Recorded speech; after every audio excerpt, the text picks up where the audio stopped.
ராமாயணத்தின் அனுசாசன பர்வத்தில் ஒரு அழகான உரையாடல் வருகிறது. பார்வதி தேவி சிவபெருமானிடம் ஒரு கேள்வி கேட்கிறாள். உலகத்திலேயே அழகான மாளிகைகள் இருக்க ஏன் நீங்கள் சுடுகாட்டில் வாழ்கிறீர்கள்? அப்போது சிவபெருமான் சொல்லும் பதில், நான் பூமி முழுவதும் தேடினேன். அதில் அனைத்திலும் புனிதமான இடம் சுடுகாடுதான். ஏன் தெரியுமா? அங்கே அகந்தை இல்லை, பணக்காரன் இல்லை, பிச்சைக்காரன் இல்லை, அழகு இல்லை, அதிகாரம் இல்லை, எல்லோரும் சாம்பல். அதுதான் உண்மை. இன்னொரு புராண கதையில் தக்ஷ பிரஜாபதி ஒரு பெரிய யாகம் செய்தார். அனைத்து தேவர்களையும் அழைத்தார். ஆனா சிவபெருமானை அவமதித்தார். அவரை சபித்து சுடுகாட்டில் வாழ்வாய்னு சொன்னாராம். ஆனா சிவன் கோபப்படவில்லை.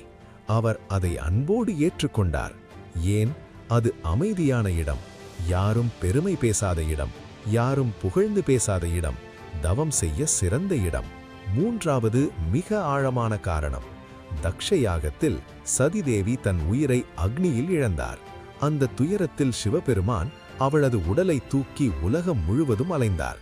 பின்னர் விஷ்ணுவின் சுதர்சன சக்கரம் அந்த உடலை பிரித்தது. அவை சக்தி பீடங்களாக உருவானது. அதற்கு பிறகு சிவன் சுடுகாட்டில் தியானமிட்டார். அந்த சாம்பலை தன் உடலில் பூசினார். ஏன் தெரியுமா? அழிவும் புதிய தொடக்கம்தான்னு உலகத்துக்கு காட்ட. சிவன் சாம்பலை பூசுவது ஒரு அலங்காரம் இல்ல, அது ஒரு நினைவூட்டல். இன்று நம்ம உடல், நாளை சாம்பல். அதனால் அகந்தை வேண்டாம், பொய் பெருமை வேண்டாம். சிவன் பூதநாதன் என்று அழைக்கப்படுகிறார். அதாவது பயப்படப்படும் ஆவிகளின் காவலன். சுடுகாட்டில் தனியாக அஞ்சும் ஆத்துமாக்களுக்கு அருகில் இருப்பவர். மரணத்திலும் கூட தனியாக இல்லைன்னு உறுதியளிக்கிறவர்.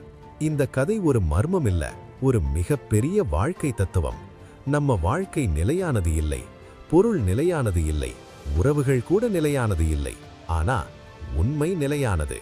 அதனால்தான் சிவன் சுடுகாட்டில் வாழ்கிறார். உண்மையின் நடுவில். சிவபெருமான் சுடுகாட்டில் வாழ்கிறார்னு சொல்வது மரணத்தை நினைத்து பயப்பட சொல்லல்ல, வாழ்க்கையை நேராக வாழ சொல்ல. நாம் சண்டை போட்ட உறவுகள், நாம் சேமிச்ச பணம், நாம் பெருமைப்பட்ட பதவி, இவை எல்லாம் ஒரு நாள் அங்கேயே முடியும். ஆனா நாம் செய்த நல்லது மட்டும் மீதம் இருக்கும். அதனாலதான் சிவன் சுடுகாட்டிலிருந்து ஒரு அமைதியான பாடம் சொல்லுகிறார். வாழ்க்கை குறைவு, அகந்தை தேவையில்லை, அன்போடு